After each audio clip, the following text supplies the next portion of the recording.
മലപ്പുറം ജില്ലയിലെ തിരൂര് വൈലത്തൂരിനടുത്ത് അയ്യായ എന്ന് പറഞ്ഞ സ്ഥലത്താണ് ഈ സംഭവം ഉള്ളത്. ഇതാണ് നരിമട. ഇതിന് എത്ര പഴക്കമുണ്ടെന്നൊന്നും ചോദിച്ചാൽ കൃത്യമായിട്ട് ആർക്കും അറിയില്ല. അതിന് കാരണമുണ്ട്. ഇത് ഇവിടെ ആരുണ്ടാക്കിയതല്ല, പ്രകൃതി തന്നെ ഉണ്ടാക്കിയതാണിത്. ഉള്ളിലേക്ക് കയറിയാൽ ഏകദേശം ഒരു 50 മീറ്റർ ഒക്കെ നമുക്ക് നടന്നു പോവാം. അത് കഴിഞ്ഞാൽ ഇതിന്റെ ഉള്ളിൽ ഒരു 3 തുരങ്കങ്ങൾ ഉണ്ടെന്നാണ് പറഞ്ഞത്. അതിന്റെ ഉള്ളിൽ കൂടെ കയറിയാൽ ഈ നിൽക്കുന്ന സ്ഥലം പോലെ തന്നെ ഒരു ഗുഹ കൂടി അതിന്റെ ഉള്ളിലുണ്ടെന്നാണ് പറയുന്നത്. പിന്നെ ഇവിടെ അടുത്തുള്ള 1 കിലോമീറ്റർ ചുറ്റളവിലുള്ള കിണറുകളൊക്കെ കുഴിക്കുന്ന സമയത്ത് ഈ തുരങ്കങ്ങൾ കണ്ടതായിട്ട് പറയുന്നുണ്ട്. ശരിക്കും തിരൂര് ഭാഗത്തുള്ള എത്ര ആൾക്കാർ ഇത് കണ്ടിട്ടുണ്ടാവും? കണ്ടവരൊക്കെ കുറവായിരിക്കും അല്ലെ? പക്ഷെ ഈ സ്ഥലങ്ങളൊന്നും ടൂറിസം ഭൂപടത്തിലൊന്നും തപ്പിയാൽ കിട്ടൂല കേട്ടോ. നമ്മളവിടെ വന്ന സമയത്ത് കുറച്ച് കുട്ടികളും മാഷും ഉണ്ടായിരുന്നു. അവിടെ ഇതിനെപ്പറ്റി പരിചയപ്പെടുത്തി കൊടുക്കണ്ടായിരുന്നു മാഷ്.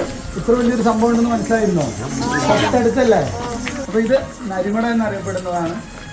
ഈ നരിമട നിൽക്കുന്ന ഭാഗത്ത് വേറെയും കുറച്ച് പ്രത്യേകതകളുണ്ട്. ഇതിന് നേരെ താഴത്തിന് ഒരു പാറക്കുഴി ഉണ്ട്. മഴക്കാലത്ത് വന്ന് കുളിക്കാൻ പറ്റിയ അടിപൊളി സ്പോട്ടാണ്. ചെറിയൊരു വെള്ളച്ചാട്ടം ഇതിന്റെ കൂടെ തന്നെ അവിടെ ഉണ്ടാവും. തീർന്നിട്ടില്ല കേട്ടാ, ഒരടിപൊളി സൺസെറ്റ് വ്യൂ ഉള്ള കിടിലൻ സ്പോട്ടാണിത്. സൺസെറ്റ് വ്യൂ മാത്രമല്ല, ഈ വ്യൂ പോയിന്റിൽ നിന്നാൽ കടല് കാണാൻ പറ്റും. ഈ ചെറിയ പെരുന്നാളാകുമ്പോക്കിന് ഇവിടെ നല്ല കുട്ടികളെ ഒരു അടിപൊളി പാർക്കും ഒരു ഫുഡ് കോർട്ടും വരുന്നുണ്ട്. അതിന്റെ മുകളിലാണ് ഈ വ്യൂ പോയിന്റ് ഉള്ളത്.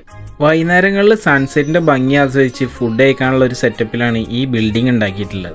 ക്ലൈമറ്റ് നല്ലതാണെങ്കിൽ ഈ വ്യൂ പോയിന്റിന്റെ മുകളിൽ നിന്നാൽ കടൽ കാണാൻ പറ്റും. ഫാമിലി ആയിട്ട് ഇനി നേരെ മിനി ഊട്ടിക്ക് പോയണ്ട, നമ്മളെ നാട്ടിൽ തന്നെയുള്ള ഇതൊക്കെ ഒന്ന് വന്ന് നിങ്ങൾ ആദ്യം കാണി.